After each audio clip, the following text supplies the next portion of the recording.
Welcome to Panisha tutor. Sangrur के चुनाव के बाद क्या आम आदमी पार्टी के पॉपुलैरिटी का जो बुलबुला था वो फट गया। कई लोग तो यहाँ तक कहने लगे कि जिस पॉलिटिकल पार्टी को 3 महीने पहले 117 सीटों में से 92 सीटें मिली हों, उसको इस तरह से चुनावी शिकस्त इस साफ साफ जाहिर करता है कि आम आदमी पार्टी का जो पॉपुलैरिटी का चश्मा तो था, जो लोगों के ऊपर लगा था, वो शायद उतर गया। हम इस वीडियो में संगरूर के चुनाव के बारे में बात करेंगे, सिमरनजीत सिंह मान इनके बारे में बात करेंगे और इनके लिए इस चुनावी जीत का क्या मायने हैं, और ओवरऑल इस चुनाव का भी विश्लेषण करेंगे कि बाकी पॉलिटिकल पार्टियों के लिए और खास तौर पे आम आदमी पार्टी के लिए इसके क्या मायने हैं। इसलिए इस पूरे मामले को समझने के लिए एंड तक बने रहें, और अगर आप हमारे चैनल पर न्यू हैं तो प्लीज सब्सक्राइब कर लें। सिमरनजीत सिंह मान एक नाम, बहुत फेमस नाम है, लेकिन कुछ दशकों से गुमनाम। कई लोग तो ये भी नहीं जानते होंगे कि ये जो सिमरनजीत सिंह थे एक आईपीएस थे। बिल्कुल हाँ, सिमरनजीत सिंह 1967 बैच के आईपीएस ऑफिसर थे और बहुत धाकड़ ऑफिसर्स थे। कई लोग ये भी समझते हैं कि शायद इनका पॉलिटिकल करियर नहीं होगा। बिल्कुल नहीं, ऐसा नहीं है। ये वेल पॉलिटिकली कनेक्टेड हैं। अगर आप देखेंगे तो इनकी जो वाइफ हैं वो former chief minister captain Amarinder Singh की वाइफ की सिस्टर हैं, यानी कि कैप्टन अमरिंदर सिंह और सिमरनजीत सिंह मान साडू लगे रिश्तेदारी में। यानी कि इससे आप साफ जाहिर हो रहा है कि ये काफ़ी वेल कनेक्टेड पॉलिटिकली भी हैं और एडमिनिस्ट्रेटिव पॉइंट ऑफ व्यू से भी थे।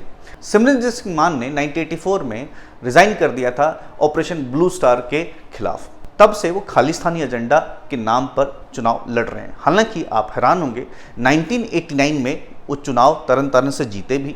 अगेन 1999 में वो संगरूर से ही चुनाव जीते, मगर 2004 के बाद 2022 तक अपने लिए जगह तलाशते रहे और उनका जो वोट शेयर था, उनका जो पॉलिटिकल करियर था, धीरे धीरे कमज़ोर होता जा रहा था, कटता जा रहा था। कोई नहीं जानता था, लेकिन संगरूर के इस चुनावी रिजल्ट के बाद उनके जो ख्वाब हैं, उनके एस्पायरेशंस हैं, 7वें आसमान पे हैं। सिमरनजीत सिंह मान के लिए उनके पॉलिटिकल पार्टी शिरोमणि अकाली दल अमृतसर के लिए इस चुनाव के क्या मायने हैं। नेचुरली है, जो पार्टी 2004 से लेकर 2021-22 तक हारों का ही मुंह देखती रही, जिसके पॉलिटिकल कार्डर की स्ट्रेंथ खत्म होती जाए, उसके लिए तो संगरूर की जीत एक औषधि के समान है।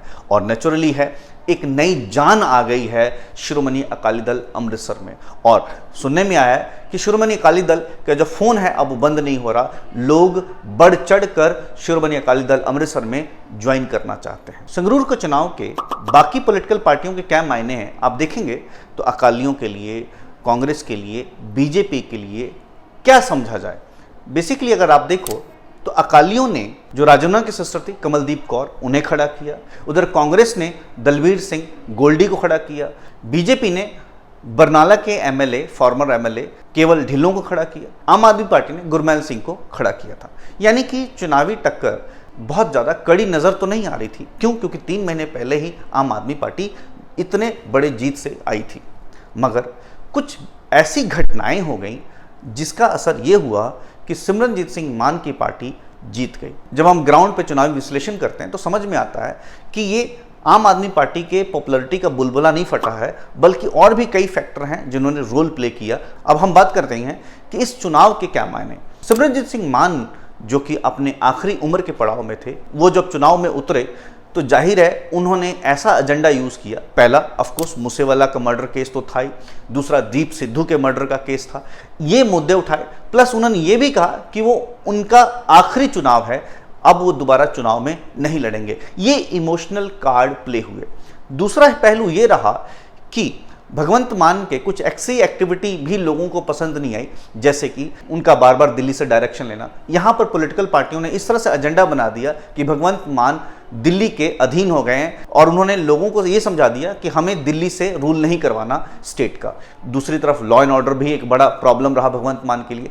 भगवंत मान को अभी अभी संभलने में थोड़ा सा टाइम लग रहा है। इसी वजह से लोगों ने भगवंत मान, जिनको 2014 में, 2019 में एमपी बनाया गया, लगातार जीत दिलाई, वही संगरूर ने उन्हें हार का मुंह दिखा दिया।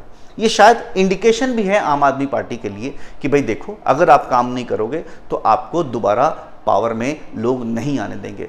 आम आदमी पार्टी को लोगों ने इसलिए वोट दिया क्योंकि वो अकालियों से दुखी हो गए थे, और संगरूर के चुनाव में भी साफ साफ नजर आता है कि वो अकालियों से दुखी हैं। उन्होंने उनके जो कैंडिडेट थी कमलप्रीत कौर राजोना को नहीं जिताया। उधर कांग्रेस से भी वो दुखी हो गए, कांग्रेस के जो कैंडिडेट है वो भी हार गए। और संगरूर के चुनाव में एक और बहुत बड़ा फैक्टर सामने आया कि जो वोटिंग थी वो बहुत कम हुई, लगभग 45% लोग ही वोट डालने गए। पहले 2019 के चुनाव में अराउंड 70% से ज़्यादा लोग वोट डालने गए थे। ये भी पता था, ये वोट शेयर कम होने की वजह से भी आम आदमी पार्टी की हार हुई है, लेकिन इससे ज़्यादा मतलब नहीं निकालने चाहिए। हालांकि आम आदमी पार्टी को इस बात से नुकसान तो जरूर होगा जब वो हिमाचल और गुजरात के चुनाव में जाएंगे, क्योंकि बाकी पॉलिटिकल पार्टी जैसे बीजेपी होगी या कांग्रेस होगी उनके खिलाफ इसी तरह से प्रोपेगेंडा चलाएंगी कि देखो आम आदमी पार्टी का जो चश्मा था वो 3 महीने में ही लोगों से उतर गया। क्यों? कि आम आदमी पार्टी के जो एक्चुअल एजेंडा था वो लोगों को समझ में आ गया कि वो गवर्नेंस अच्छा नहीं कर सकते। लेकिन मेरा मानना है कि आम आदमी पार्टी डेफिनेटली काउंटर कर जाएगी इस प्रोपेगेंडा को, और हिमाचल और गुजरात के चुनाव में भी अच्छा काम करेगी। फ्रेंड्स, आप कैसे देखते हैं संगरूर के चुनाव को? क्या वाकई संगरूर के चुनाव के रिजल्ट के बाद ये समझ आता है कि आम आदमी पार्टी की पॉपुलैरिटी का बुलबुला फट गया, या सिर्फ सिमरनजीत सिंह मान जो कि बूढ़े हो गए हैं, आखिरी चुनाव था इसलिए उन्हें जिताया गया? आप कमेंट सेक्शन में कमेंट करते हैं, और अगर आपको कुछ और समझ में आता है तो वो भी आप कमेंट करते हैं। अगर आप आम आदमी पार्टी से जुड़े हैं तो ये वीडियो को हर आम आदमी पार्टी के कार्यकर्ता तक पहुंचा दें, ताकि उसका हौसला ना पस्त हो कि ये चुनावी हार जो है वो हार नहीं है। सिमरनजीत सिंह मान को लोगों ने एक विदाई गिफ्ट दिया है, और इससे ज़्यादा इसका कोई मतलब नहीं। फ्रेंड्स, ये वीडियो कैसा लगा, ये एनालिसिस कैसा लगा, आप कमेंट सेक्शन में कमेंट कर दें, और अगर आपको वीडियो पसंद आए तो लाइक करें, शेयर करें। नेक्स्ट वीडियो में नेक्स्ट किसी एनालिसिस के साथ मिलते हैं। Till then, thank you.